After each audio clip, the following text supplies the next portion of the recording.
छत्रपती शिवाजी महाराज की जय भवानी। छत्रपती संभाजी महाराज की शेतकरी एकजुटीचा विजय असो। शेतकरी एकजुटीचा सकाळी 11 वाजल्यापासून आपण सर्वजण समोर बसलेले शेतकरी बांधव, दूध उत्पादक, दूध घेणारे, व्यासपीठावर उपस्थित असणारे सर्व पक्षीय नेते मंडळी, ज्यांनी आपल्या भावना व्यक्त केल्या, ते ज्यांना आपल्या भावना व्यक्त करता आल्या नाहीत त्यांची देखील आम्ही दिलगिरी व्यक्त करतो।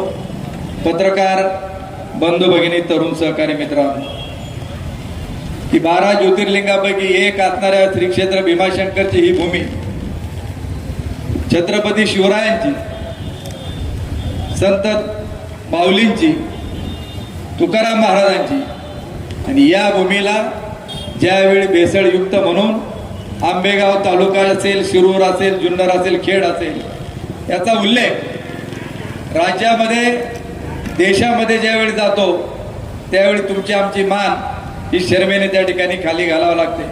म्हणून एक उपदेशपर अभंग आहे, तुकाराम तुकाराम नाम घेता कापे यम। त्या उक्तीप्रमाणे राज्याच्या एफडीएच्या आयुक्तपदी तुकाराम मुंडे साहेबांची नियुक्ती झाली आणि आज भेसळखोर खऱ्या अर्थाने थरथर कापायला त्या ठिकाणी लागले। त्याबद्दल मी त्यांचा, राज्याचे मुख्यमंत्री देवेंद्रजी फडणवीस, उपमुख्यमंत्री एकनाथरावजी शिंदे साहेब, दुसऱ्या उपमुख्यमंत्री सुनीताताई पवार आणि सरकारचं मनापासून अभिनंदन यावेळेस दृष्टीनं करतो की तुम्ही खऱ्या अर्थानं TN शेषननी जसं निवडणुकीची आचारसंहिता काय असते तसं FDAचं डिपार्टमेंट काय करतं हे दाखवून दिलं। त्याबद्दल त्यांना मनापासून धन्यवाद देतो। की आज या तालुक्यामधील 26 आरोपींना या तालुक्यामध्ये गुन्हा नोंदला गेला। 26 आरोपींच्या विरोधामध्ये 13 आरोपींना अटक झाली, 13 आरोपी अजून फरार आहेत। ज्या पद्धतीने जबाब घेतले जातात त्यानुसार पुढील चौकशीमध्ये अजून काही लोकांना आरोपी म्हणून त्याच्यामध्ये नावं त्यांची येतील। हे दूध ज्यावेळी तर तयार होत होतं की ते तपासामध्ये आकडेवारी आहे की ज्याचं संकलन 500 ते 600 लिटर होतं, त्यापासून तयार होणारं दूध आपण म्हणतो की भुसा जर घातला चांगला, सुगरात चांगलं दिलं, पेंड जर चांगली दिली तर गाईचं दूध वाढतं। आता हे तुमचं खरं का 500 ते 4000 लिटर करणाराचं खरं? या तालुक्यामधला काबाड कष्ट करणारा शेतकरी, त्याच्या कष्टाला मोल नाही, परंतु 400-500 लिटरचं दूध ज्याच्याकडे गोळा होता तो 4000 लिटर दूध या तालुक्यातील संस्थांना विकलं गेलेलं आहे, प्रक्रिया उद्योगांना। तर हे दूध घेणारे कोण, ती कंपनी कोणती, तिला वरद हस्त कोणाचा, याचा छडा लावण्याचं काम नजीकच्या काही दिवसामध्ये FDA आणि पोलीस अधिकारी केल्याशिवाय राहणार नाही, हा विश्वास देखील या निमित्ताने व्यक्त त्या ठिकाणी करतो। गेल्या काही दिवसात पाहताय की हे भेसळ ज्यावेळी सापडत होती त्यावेळी या परिसरामध्ये मंगळवार, बुधवार मोठ्या प्रमाणामध्ये पाऊस झाला। शेतकऱ्याला वाटत होतं पाऊस त्या ठिकाणी चांगला व्हावा, धरणं भरावी, परंतु काहींना या पावसाचं एवढं सोनं करून त्या ठिकाणी दाखवलं की अवसरीच्या घाटापातल्या ओढ्यामध्ये पाणी तर आलंच, पिंपळगावच्या ओढ्याला पाणी आलंच, पण त्याबरोबर एक चांदीचा थर देखील त्या पाण्याबरोबर वाहत त्या ठिकाणी आला। कौतुकाने लोक पाहायला गेली, कुतूहलाने पाहायला गेली। संदीप उतरडे त्यांनी मीडियावरती दाखवलं की हा काय फेस कसला आहे, आणि आम्ही ज्यावेळी पोलीस स्टेशनला नवीन आलेले वाघमोडे साहेब त्यांना सांगितलं, त्यांच्या लोकांनी येऊन त्याची पाहणी केली। तसं इकडे घडलं तसं शिक्रापूरच्या वेळ नदीच्या परिसरामध्ये देखील ही घटना घडली। विजयराव शिंदेनी देखील खेड तालुक्यातलं उदाहरण आपणा सर्वांच्या समोर देखील या ठिकाणी सांगितलेलं आहे की उजव्या कॅनॉलमध्ये देखील मोठ्या प्रमाणावरती हे दूषित प्रकल्पामधलं पाणी असेल, दूध असेल ते सोडलं जातं आणि त्यामुळे उजव्या कॅनॉल खालची जी गावं आहेत मला प्रामाणिकपणे सांगा, आम्ही मधल्या काळामध्ये प्रत्येक गावामध्ये गेलो त्यावेळी अनेक लोकांनी सांगितलं की आमच्या विहिरीतल्या पाण्याला एक प्रकारचा तवंग आलेला आहे, पाण्यात उतरल्यानंतर खाज येते पायाला. हे खरं की खोटं? अनुभवलं तुम्ही उजव्या केव्हाची? मग हे सगळं याच्यामध्ये सोडणारे कोण आहेत? आणि यामुळे या परिसरामध्ये कॅन्सर आणि त्वचेचा आजाराचं प्रचंड प्रमाण त्या ठिकाणी वाढलेलं आहे. आणि मित्रांनो, आपणा सर्वांच्या माहितीसाठी की कॅन्सरचं हॉस्पिटल पूर्वी फक्त टाटा हॉस्पिटल म्हणून होतं. मुंबईला तिथं पेशंट आपल्याला न्यायला लागायचा. नंतर इंद्रायणी झाला आळंदीला. आणि आज तुमच्या माझ्या दृष्टीनं अत्यंत दुर्दैवाची बाब आहे की जुन्नर तालुक्यामध्ये 2 कॅन्सरची हॉस्पिटल झाली आणि त्याची क्षमता 150 कॉटची त्या ठिकाणी करण्यात आली. कारण डॉक्टरांच्या याच्या म्हणण्यानुसार की या भागामध्ये प्रचंड मोठ्या प्रमाणात कॅन्सरच्या रुग्णांचं प्रमाण वाढतंय. महात्मा फुले कृषी विद्यापीठ आणि महाराष्ट्र सरकारने एक निर्णय घेतला की खोडच्या GMRT पासून 5 किलोमीटरच्या अंतरामधले 5 गावं त्यांनी आता निवडतायत आणि त्या गावांमध्ये 10 शेतकऱ्यांची निवड होऊन सरकार आणि शेतकऱ्यांच्या सहभागाने कॅन्सरला घातक जी द्रव्ये आहेत ती सोडून, जी औषधं आहेत ती सोडून आपल्याला या ठिकाणी ट्रायल बेसवरती शेतीमाल पिकवायचा आहे. आणि ते आपल्याला सिद्ध करून दाखवायचं आहे की असा जर माल आपण पिकवला तर या परिसरामध्ये कॅन्सरचं प्रमाण घटेल. आणि म्हणून या परिसरातले जे नदीच्या पाण्याचे नमुने आहेत ते देखील दूषित असल्याचं विद्यापीठाच्या निष्कर्षामध्ये त्या ठिकाणी जाणवत आहे. मला आपणा सर्वांना एक गोष्ट नमूद करायची की काल देखील आम्ही पोलीस अधिकाऱ्यांना जाऊन भेटलो. FDAच्या अधिकाऱ्यांकडून माहिती त्या ठिकाणी घेतली आणि त्यांना सांगितलं की एकच प्रेस कॉन्फरन्स झाली आणि त्याच्या माध्यमातून आरोपींची नावं, ज्या ज्या दूध डेऱ्या आहेत संकलन करणाऱ्या त्यांची नावं प्रकर्षात आली. परंतु जो माल जप्त झालेला आहे त्याच्यामध्ये आपल्या तालुक्यामधील गोवर्धनची घे पावडर, परमिट पावडर जी आहे ती देखील जप्त करण्यात आलेली आहे. आणि मला या तालुक्यातील प्रक्रिया करणाऱ्या संस्थांना देखील या निमित्ताने सांगायचंय की तुम्ही जर म्हणत असाल की आमचा याच्याशी काही संबंध नाही तर जे जे या तालुक्यामध्ये दुधावर प्रक्रिया करणारे उद्योग आहेत त्यांना आज मी जाहीर आवाहन करतो की लेखी स्टेटमेंटद्वारे किंवा त्यांनी मीडिया समोर प्रेस कॉन्फरन्स मध्ये सांगावं की जेवढे हे बेसळखोर आहेत यांचं एकाच देखील एक थेंब दूध आम्ही घेतलेलं नाही हे त्यांनी जाहीर जनतेसमोर त्या ठिकाणी सांगावं. कारण जे पंचनामे आलेत, जे जबाब घेतले जातात, जे बँक ट्रान्झॅक्शन झालेले आहेत पैशाची त्याच्यामध्ये सरळ आलेले आहेत आणि या आरोपींनी कबूल जबाब दिलेले आहेत की आम्ही यांना दूध त्या ठिकाणी विकलेलं आहे. ते नजीकचं जे चार्जशीट दाखल होईल त्याच्यामध्ये सगळ्या आकडेवारी आणि FDA देखील प्रेसच्या माध्यमातून आपणा सर्वांना दिल्याशिवाय राहणार नाहीत. आज तुमच्या माझ्या दृष्टीनं शेतकऱ्यांच्या दृष्टीनं जे नुकसान झालेलं आहे हे प्रचंड मोठं आर्थिक नुकसान झालेलं आहे की जे भेसळीचं दूध मार्केटमध्ये आलं त्याच्यामुळं आपण मधल्या काळामध्ये दुधाला 27-28 रुपये भाव होता. शेतकऱ्याला हा धंदा करणं परवडत नव्हतं. आपण सरकारने अनुदान द्यावं अशा प्रकारची मागणी करत होतो, परंतु अनुदान आपल्याला सरकारकडून मिळालं नाही. अनुदानाची गरज काय? ज्यावेळी बाजारभाव कोसळतात, उत्पादन खर्च परवडत नाही त्यावेळी आपल्याला अनुदानाची गरज असते. परंतु आज रोजी जवळपास ही भेसळ 25% जर थांबली तर उद्याच्या काळामध्ये मी तुम्हाला सांगतो, जसं आपण तुमच्या सर्वांच्या एकीनं लढलो, बिबट्यात सोडायचा नाही, पिंजऱ्यात पकडलेला बाहेर त्या ठिकाणी जाऊन द्यायचा, परत येऊन द्यायचा नाही, त्याला आपल्या आंदोलनाला यश आलं. कांद्याचं आंदोलन केलं, 3 मार्केटमध्ये लिलाव बंद पाडले, त्याच्या दुसऱ्या दिवशी 5 रुपयांनी कांद्याचे भाव वाढले का नाही वाढले? आणि म्हणून मी आज आपल्याला सांगतो की उद्याच्या काळामध्ये देखील आपण हा लढा यशस्वीरित्या लढू. आणि मला खात्री आहे की नजीकच्या काळामध्ये लिटरला 5 रुपये दुधाला भाव शेतकऱ्यांना वाढल्याशिवाय राहणार नाही.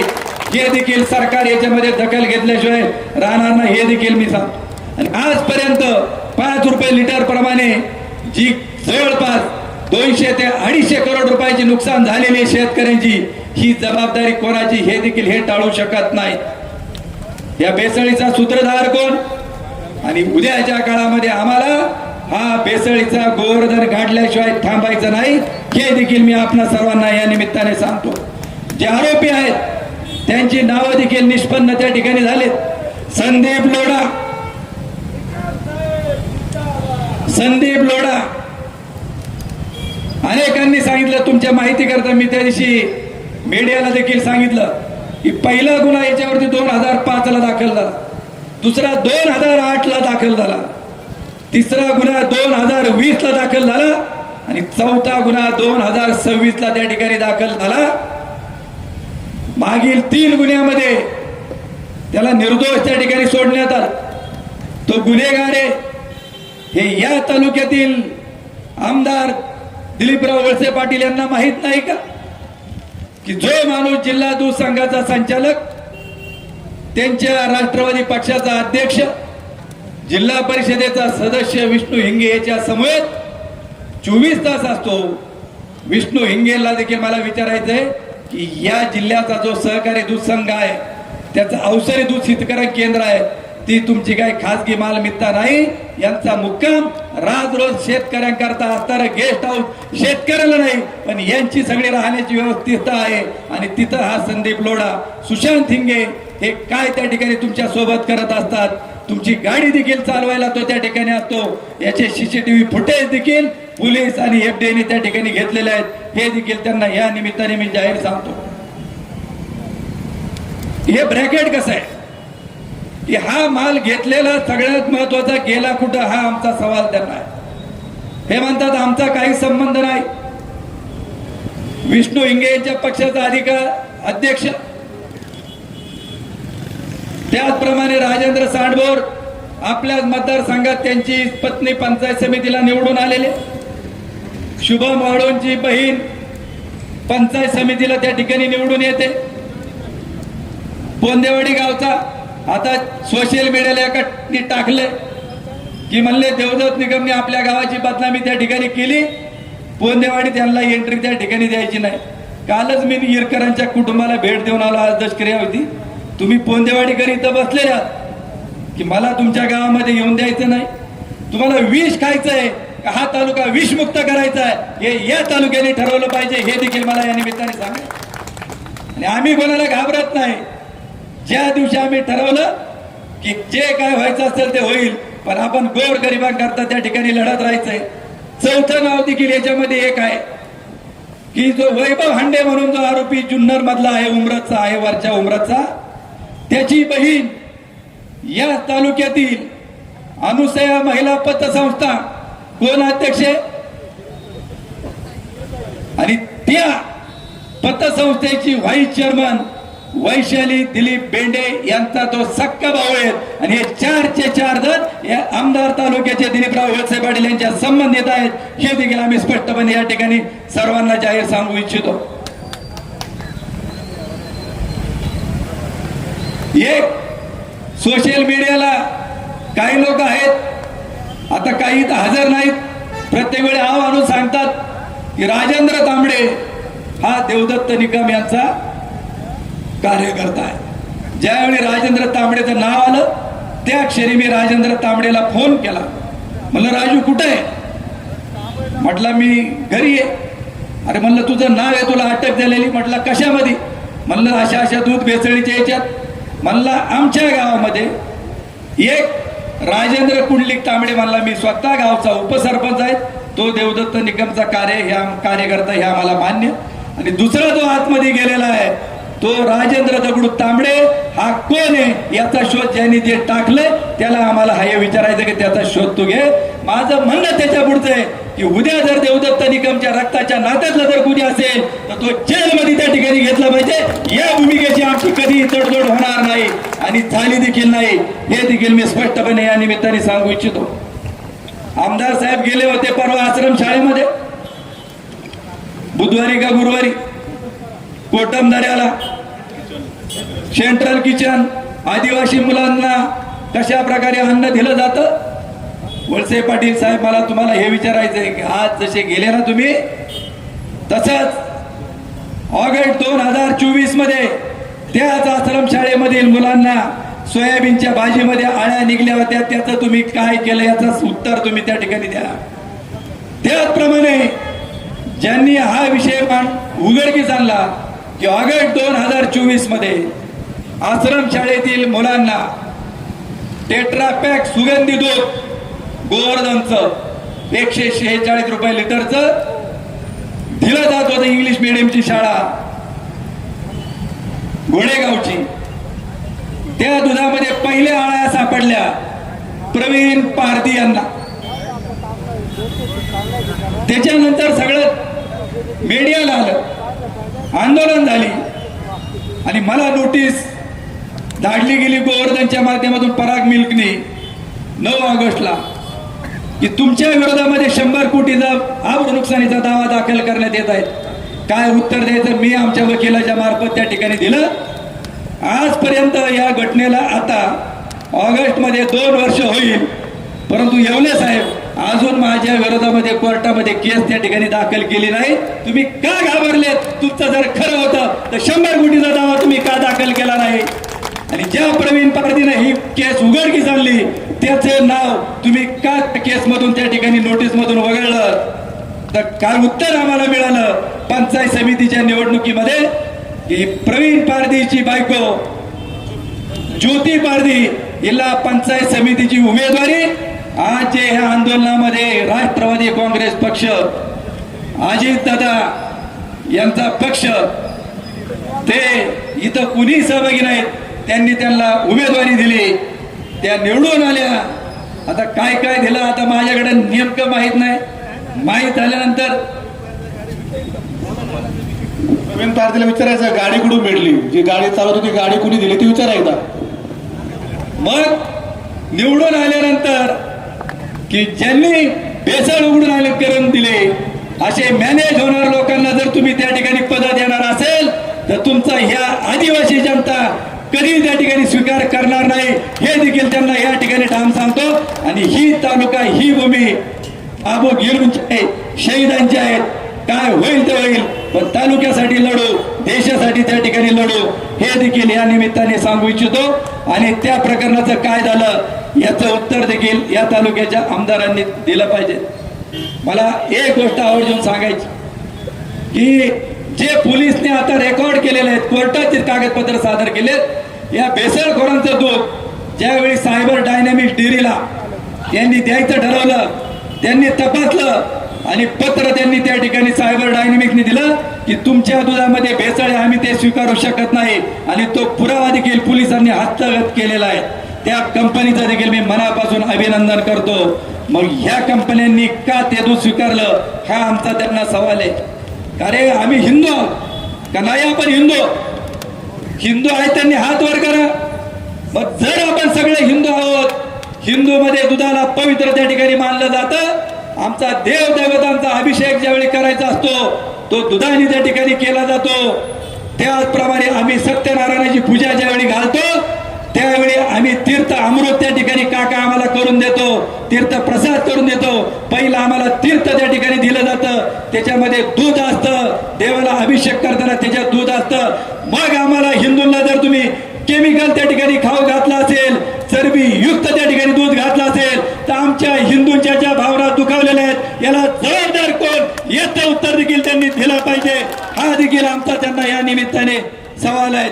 मी मनापासून अभिनंदन करतो की या विधानसभेच्या अधिवेशनात आमदार सुरेश अण्णा धस, योगेशजी टिळेकर, जितेंद्रजी आव्हाड, गोपीचंदजी पडळकर, पाचोरेचे आमदार पाटील, काय नाव त्यांचं, कैलासराव का काहीतरी, कैलास पाटील पाचोरेचे आमदार, आणि रोहित पवारांनी काल फेसबुक वरती किशोर पाटील या सर्वांनी ज्यावेळी आंबेगाव तालुक्याच्या भेसळीचा प्रश्न उपस्थित केला त्याबद्दल प्रश्न उपस्थित केल्याबद्दल त्यांचं मी मनापासून त्या निमित्ताने अभिनंदन करतो. आपण सर्वांनी टाळ्यांच्या गजरात त्यांचा.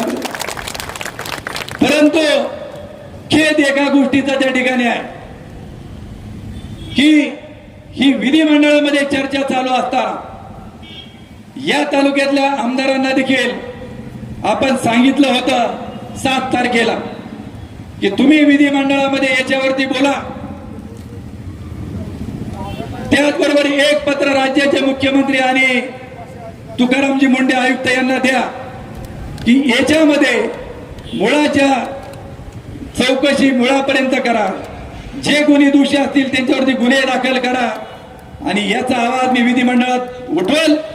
आणि या तालुक्याचा लोकप्रतिनिधी म्हणून आंबेगाव तालुक्याची जी बदनामी होत आहे ती सहन केली जाणार नाही. आणि म्हणून त्यांनी पत्र द्यावं. पण आजपर्यंत या विषयावरती ते एकदा सुद्धा त्या ठिकाणी बोलले नाहीत. त्याबद्दल त्यांचा मी जाहीर निषेध या ठिकाणी करतो. एक वाक्य फक्त मीडियाला त्या ठिकाणी सुरुवातीला बोलले, ते काय कोणी उत्तर देत? जे कोणी दोषी त्याच्यामध्ये असतील त्यांच्यावरती कारवाई करावी. आम्ही त्याच्यामध्ये अजिबात काय हस्तक्षेप त्या ठिकाणी करणार नाही. जे अमोल दूध असेल, कमी प्रतचं असेल, ते आजपर्यंत आपल्याला पाठीमागे पाठवलं जायचं. एक नारायणराव 5-10 वर्षापूर्वीचा आठवा, कमी प्रतचं कॅन्ट कुठे यायचं? शिवाजीराव आंबोस.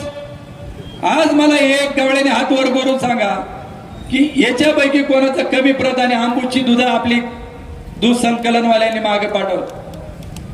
मग हे जातं कुठं? याचं होतं काय? हे सगळं ज्याची एक्सपायरी झालेली आहे. काही कामगारांनी आम्हाला मेसेज केलेत की एक्सपायरी झालेली जी तूप आहेत ते पुन्हा रिसायकलिंगला इथं घेतलं जातं आणि आमच्याकडे ते काम त्या ठिकाणी होतं. असे देखील अनेक कामगारांनी देखील आम्हाला मेसेज करून या ठिकाणी कळवले. चीज बनवलं जातं.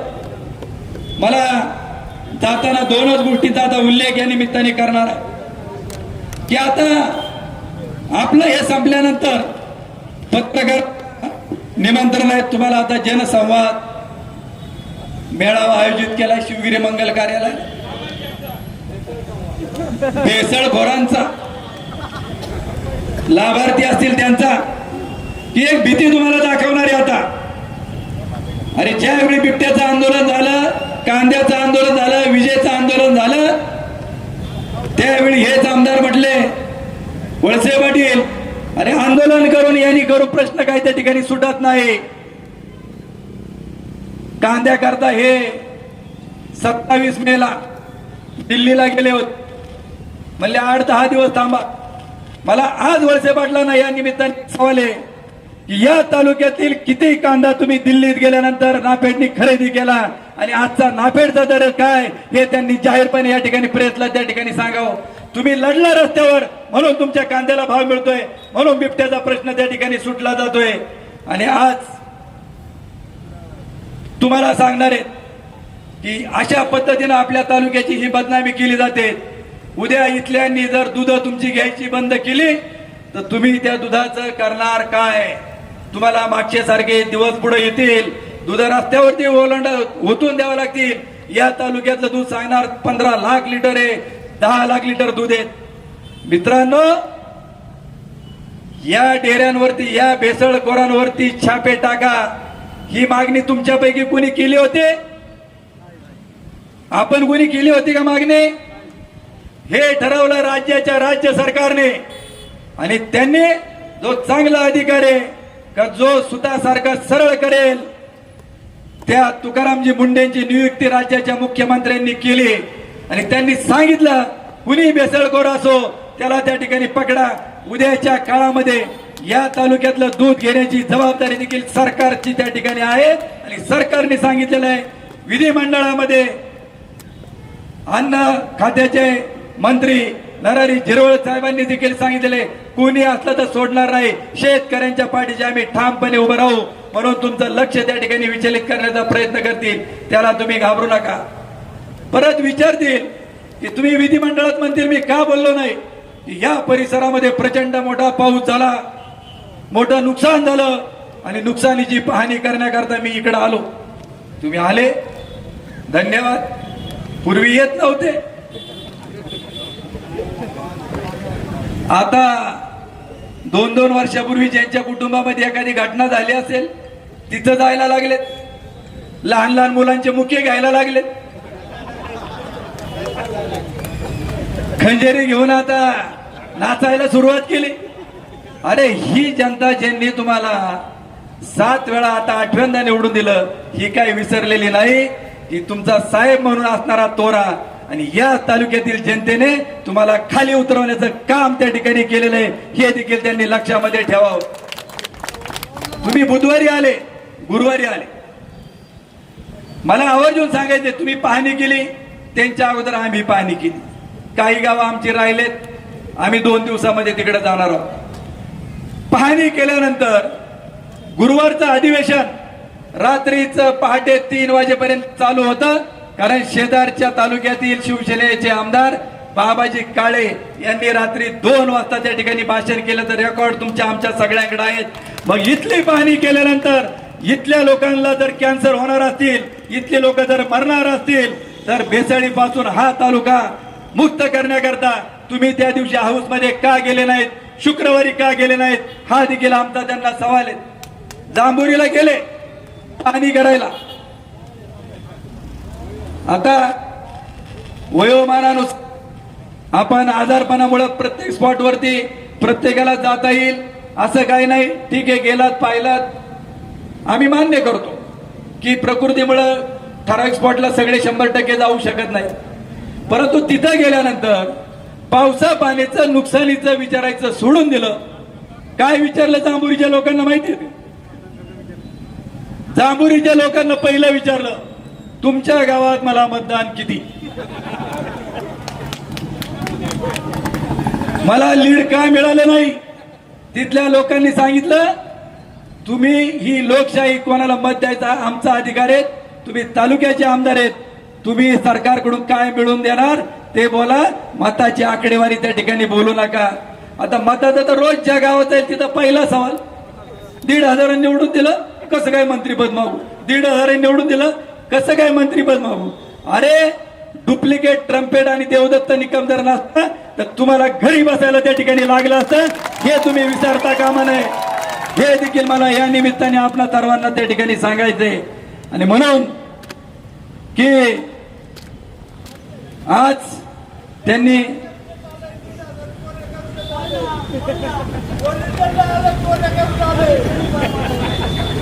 की ज्या पद्धतीनं तुकाराम मुंडे यांच्याकडं पूर्ण चार्ज हा दिलेला आहे, विधिमंडळात यांनी एक विषय मांडला तिथं की याच्या बरोबर म्हणजे अगोदर हे उघडकीस येण्याच्या अगोदर विधिमंडळात प्रश्न मांडला की एफडीए बरोबर तुकाराम मुंडे यांच्याकडं हाफकिनचं पूर्णपणे चौकशी करण्याचं पूर्ण काम त्यांच्याकडे त्या ठिकाणी सोपव.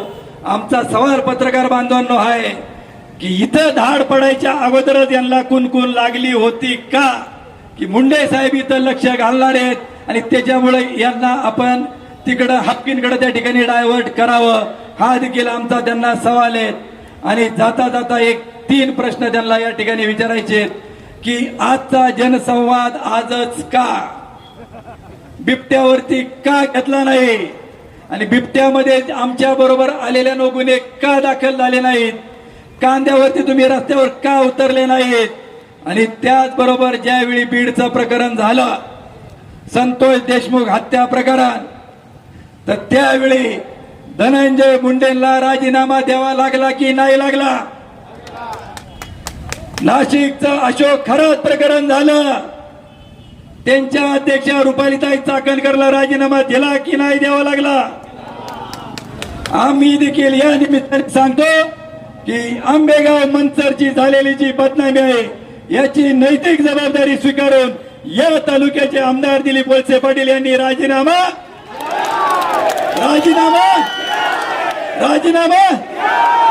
जय हिंद.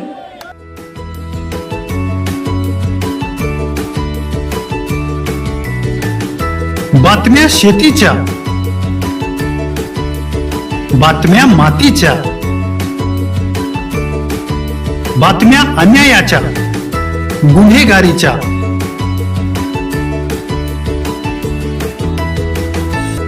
राजकारणाच्या आणि समाजकारणाच्या, शोषणाविरुद्ध बुलंद आवाज, जनसामान्यांच्या हुंकाराची गाज, सत्कार्याला प्रोत्साहन, दुष्कृत्याला अनुशासन, निर्भीड, निस्पृह, सडेतोड, बेधडक आणि रोखटोक म्हणजेच विघ्नहर टाइम्स. शोध बातमीचा, ध्यास सत्याचा. आपलं चॅनल, आपली बातमी. सबस्क्राईब तर कराच, पण बेल आयकॉनवर क्लिक करायलाही विसरू नका.